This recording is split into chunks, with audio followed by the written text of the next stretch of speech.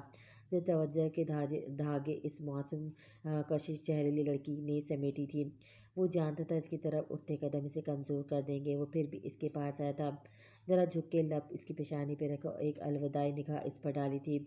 تجھ سے دوری کا ہمیں دکھ تو بہت ہے، لیکن تیری غربت کے ہم اسباب کہاں سے لاتے؟ اس کی بھیگی پلکوں پہ جلتے ہوئے خوابوں کا دھواں رکھا تھا، راکھ ہوتے ہوئے ارمان، رنج و ملال کے بین کرتی آنکھیں۔ وہ ہارنے سے پہلے تھک چکا تھا۔ اس سے پہلے کہ رغدہ جاگ جاتی وہ فوراً وہاں سے باہر نکل گیا، ہمیشہ کے لیے اس کی زندگی سے باہر۔